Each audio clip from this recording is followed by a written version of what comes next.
ఆంధ్రప్రదేశ్ ముఖ్యమంత్రి ఇవాళ కూడా ఢిల్లీలోనే ఉన్నారు. రాత్రి కేంద్ర హోంమంత్రి అమిత్ షాతో భేటీ అయిన చంద్రబాబు ఇవాళ కూడా పలువురు కేంద్ర పెద్దలను కలిసే అవకాశం ఉంది.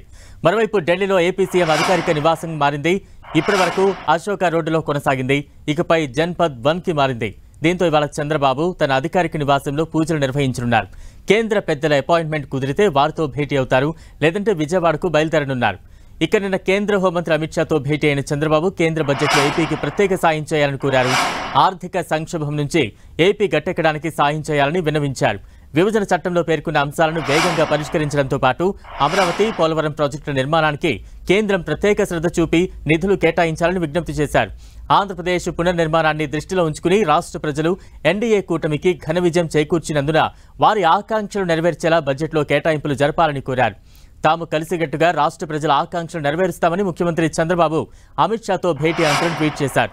గత 5 ఏళ్లలో ఆంధ్రప్రదేశ్ దెబ్బతిన్న వైనం, రాష్ట్రంలో తలెత్తిన విధ్వంసక పరిస్థితుల గురించి తెలియజేయడానికి హోంమంత్రి అమిత్ షాను కలిశారని తెలిపారు.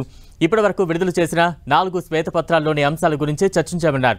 2019-24 మధ్య కాలంలో విపరీతంగా పెరిగిపోయిన అప్పుల భారం, దానివల్ల రాష్ట్ర ఆర్థిక ఇబ్బందులు చేయి దాటిపోయిన విషయాన్ని అమిత్ షాకు వివరించాలని చంద్రబాబు తెలిపారు. రాష్ట్ర ఆర్థిక పరిస్థితులను తిరిగి పట్టాలెక్కిస్తాం, కలిసికట్టుగా రాష్ట్ర ప్రజల ఆకాంక్షలను నెరవేరుస్తామని ఎక్స్లో పోస్ట్ చేశారు AP CM.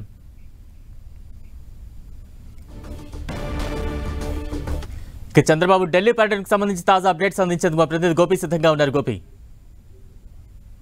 Yes Balaram, AP CM Chandrababu Delhi పర్యటన 2వ రోజు కొనసాగుతోంది. నిన్న కేంద్ర హోంమంత్రి అమిత్ షాతో సుదీర్ఘంగా మంత్రాలు జరిపిన చంద్రబాబు రాష్ట్ర అభివృద్ధికి సహకారం అందించాలి, కేంద్ర బడ్జెట్ లో నిధులు కేటాయించాలని చెప్పి ఆయన్ని కోరడం జరిగింది. అలాగే రాష్ట్ర ఆర్థిక పరిస్థితి పైన విడుదల చేసిన శ్వేత పత్రాలను కూడా ఆయన ఖండించి వాటిపైన చర్చించడం జరిగింది. సో ఒక పక్క ప్రణాళికతో రాష్ట్ర అభివృద్ధికి ఎటువంటి ముఖ్యంగా అంశాలు మేలు చేస్తాయన్న ఒక ప్రణాళికతో కేంద్ర రాష్ట్ర ప్రభుత్వాలు రాష్ట్ర అభివృద్ధిని ముందుకు తీసుకెళ్తాయని చెప్పి ఆయన చెప్పారు. సో ఈ రోజు 2వ రోజు ఆయన అధికారిక నివాసం 1 జన్పత్ లో పూజా కార్యక్రమం ఉంది. ప్రస్తుతం నేను 1 జన్పత్ వద్ద ఉన్నాను. 1 జన్పత్ లో పూజా కార్యక్రమానికి మరి కాసేపట్లో చంద్రబాబు అటెండ్ అవుతారు.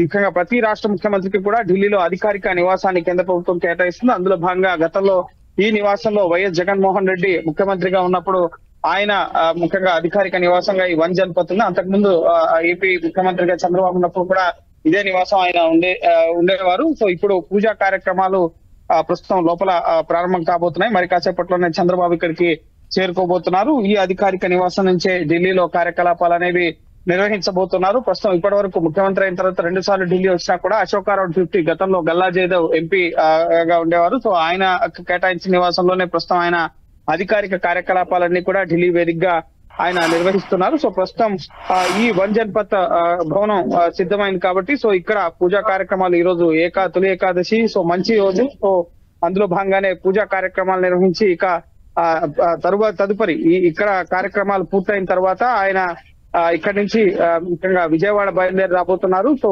నెక్స్ట్ ఈ ముఖ్యంగా ఢిల్లీ పర్యటన ఇంతతో ముగుస్తుంది. సో ఈ రోజు కేంద్ర ఆర్థిక మంత్రి నిర్మలా సీతారామన్ తో కూడా చర్చలు జరుపుతారని చెప్పి భావించారు. కానీ ఆర్థిక మంత్రి నిర్మలా సీతారామన్ సంబంధించి ఎటువంటి అపాయింట్మెంట్ అనేది ఇంకా కన్ఫర్మ్ కాలేదు. కేవలం ఇక్కడ పూజా కార్యక్రమాలు నిర్వహించిన అనంతరం ఆయన తిరిగి రాష్ట్ర పర్యటనకి ఇటు విజయవాడ బయలుదేరి రాబోతున్నారు. సో ఓవరాల్ గా ఢిల్లీ పర్యటనలో కేంద్ర హోంమంత్రి అమిత్ షాని కలిసి శ్వేతపత్రాలను ఆయనకి అందజేసి రాష్ట్ర ఆర్థిక పరిస్థితిని వివరించి వచ్చే కేంద్ర బడ్జెట్ లో ముఖ్యంగా ఏపీకి నిధులు కేటాయించాలి, బడ్జెట్ లో ముఖ్యంగా రోడ్ ఇన్ఫ్రాస్ట్రక్చర్ కు సంబంధించి కానీ అలాగే ఇటు పోలవరం ప్రాజెక్ట్ నిర్మాణానికి, ఇటు రాజధాని నిర్మాణానికి సంబంధించి పోర్ట్లు, అలాగే మౌలిక వసతులు, మెడికల్ యూనివర్సిటీస్, ఈ విధంగా అనేక అంశాలకు సంబంధించి రాష్ట్ర అభివృద్ధికి సంబంధించి కేంద్రం నుంచి రావాల్సిన సహకారం ఖచ్చితంగా ఉండాలి అన్న అంశానికి సంబంధించి ప్రధానంగా ఈ సమావేశంలో ముఖ్యంగా నిన్న అమిత్ షాతో జరిపిన సమావేశంలో ఇటు చర్చించడం జరిగింది. సో ఇక తదుపరి ఇక్కడ 1 జన్పత్ లో పూజా కార్యక్రమాలు పూర్తయిన అనంతరం ఆయన ఢిల్లీ పర్యటన ముగించుకుని విజయవాడ బయలుదేరి రాబోతున్నారు. Balaram, right, thank you Gopi.